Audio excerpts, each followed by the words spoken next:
పత్రికా సోదరులందరికీ కూడా మేము రిక్వెస్ట్ చేసేది ఒక్కటే, మేము బీఆర్ఎస్ పార్టీ ఉన్నా కూడా వెనుకబడిన కులాల పెట్టిన బిడ్డలం. మేము భావి తరానికి ఒక బంగారు భవిష్యత్తు అందించాలి, ఒక తపన మా మీద బాధ్యత ఉన్నది.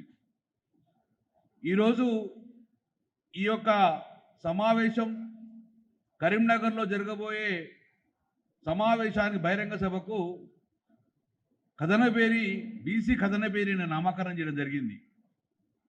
మేము ఈ బీసీ కథనపేరి ద్వారా సూటిగా ముఖ్యమంత్రి రేవంత్ రెడ్డి గారు ప్రశ్నిస్తున్నాం. ఒకటి, ఆగస్టు 5, ఆగస్టు 6, ఆగస్టు 7లో 3 రోజులు మీరు ధర్నా చేశారు.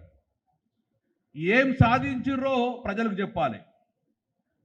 8వ తారీఖు మళ్ళీ హైదరాబాద్లో చేరింది అందరూ కలిసి.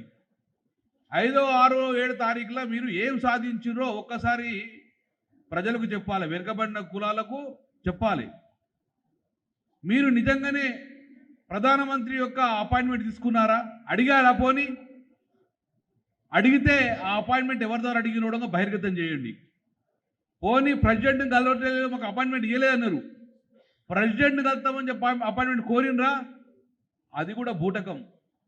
ఈరోజు రాహుల్ గాంధీతో పాటు 100 మంది ఎంపీలు అడిగితే ప్రధానమంత్రి మోడీ అపాయింట్మెంట్ ఇవ్వడా? ప్రెసిడెంట్ గారు అపాయింట్మెంట్ ఇవ్వరా?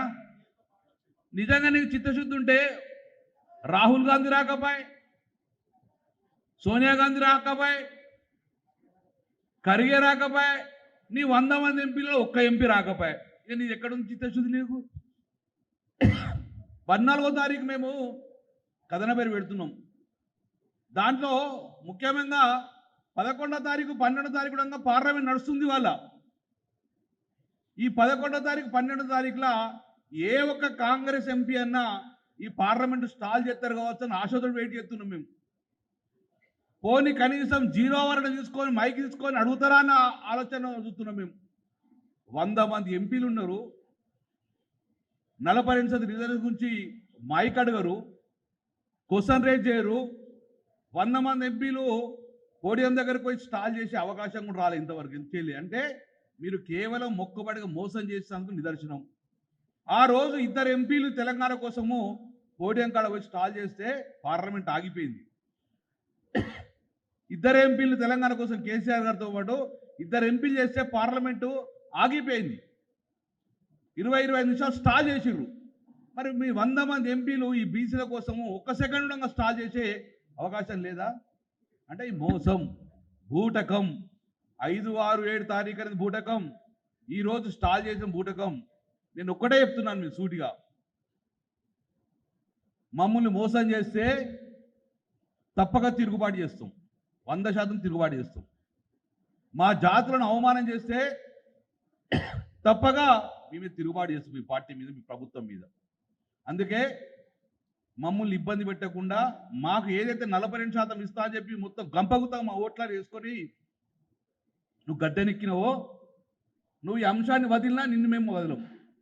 ఈ బీసీల 42% అంశాన్ని మీరు వదిలిపెట్టినా మేము మాత్రం నిన్ను వదిలిపెట్టే సమస్య లేదు. ఎట్టి బస్సులో సాధించుకునేదాకా కథనపేరి పిలుపుతోటి నీ ఎంబడే పడతాం. కాబట్టి మమ్మల్ని మోసం చేయకండి. డెఫినెట్గా మా 42% మీరు ఏదైతే కామారెడ్డి డిక్లరేషన్ వాళ్ళు ఇచ్చిండ్రో అది ఇమ్మీడియట్ ఇవ్వండి. దాంతోపాటు ప్రధానంగా మా డిమాండ్, కేసీఆర్ గారు ముఖ్యమంత్రి అయిన తర్వాత జిహెచ్ఎంసీ మేయర్గా ఓసీగా ఉండడంగా 2 సార్లు కూడా బీసీకి అవకాశం ఇచ్చిండ్రు. రాబోయే ఎన్నికలలో మేయర్గా బీసీకి అవకాశం ఇవ్వండి. జనరల్ ఇస్తే క్యాబినెట్కి ఈక్వల్గా ఆర్టీసీ చైర్మన్ను 10 సంవత్సరాల్లో 2 సార్లు బీసీకే కేటాయించిన గౌరవ ముఖ్యమంత్రి కేసీఆర్ గారు. ఈరోజు కూడా రాబోయే కాలంలో ఆర్టీసీ చైర్మన్ లాంటి మంచి ప్రముఖ చైర్మన్ కూడా బీసీలకే కేటాయించండి. ఎందుకంటే మా కేసీఆర్ గారు బీసీలకు ఆత్మగౌరవ భవనాలతో పాటు ఎన్నో అంశాలు కూడా కథనపేరి చెప్తాం. రాజకీయంగా కూడా మాకు అవకాశం కల్పించింది, సామాజికంగాతో పాటు ఆర్థికంగా అవకాశం కల్పించింది. కాబట్టి ఇలాంటి ముఖ్యమైన పోస్ట్ కూడా బీసీలకు కేటాయించండి. మేము కేటాయించినట్టు 18 మంత్రులు ఉన్నారు, 42% 8 మంత్రులు రావాలి, 3 ఉన్నారు, ఇంకా 5 కూడా తప్పక నీ చేతుల్లో 10 కదా, నీ చేతుల్లో పని 5 మంత్రులంగా డెఫినెట్గా బీసీలకు ఇవ్వాలని చెప్పేసి మా డిమాండ్ చేస్తున్నాం. ఏదో ఓట్లు కొల్లగొట్టినాం, జీవో ఇస్తున్నాం, ఆర్డినెన్స్ ఇస్తున్నాం అని పక్కకు వారేసే పరిస్థితి చేయకండి. దాన్ని కోల్డ్ స్టోర్లో పెట్టే ప్రయత్నం చేయకండి. మేము జాగృతంగా ఉన్నాం. ఎట్టి బస్సులో బీసీ సంఘాలన్నీ కలుపుకుంటాం. నీ వెంబడే వచ్చేదాకా నీ వెంబడే ఉంటాయని చెప్పి రేవంత్ రెడ్డి ప్రభుత్వాన్ని హెచ్చరించడం జరుగుతుంది. తర్వాత 14వ తారీఖు నాడు సాయంత్రం మధ్యాహ్నం 2 గంటలకు సమావేశంకు ప్రారంభించుకుంటాం. కేటీ రామారావు గారు వస్తుండ్రు, మా రాష్ట్ర వర్కింగ్ ప్రెసిడెంట్ గారు. ఇక్కడ దయచేసి మా ఉమ్మడి జిల్లా యొక్క ఏ సమావేశం ఉండగా అద్భుతంగా సక్సెస్ కాబట్టి దీని ద్వారా రాష్ట్రం మొత్తం కూడా సక్సెస్ కావాలని చెప్పి అనుకుంటూ పత్రికా సోదరులు సహకారం చేయాలి.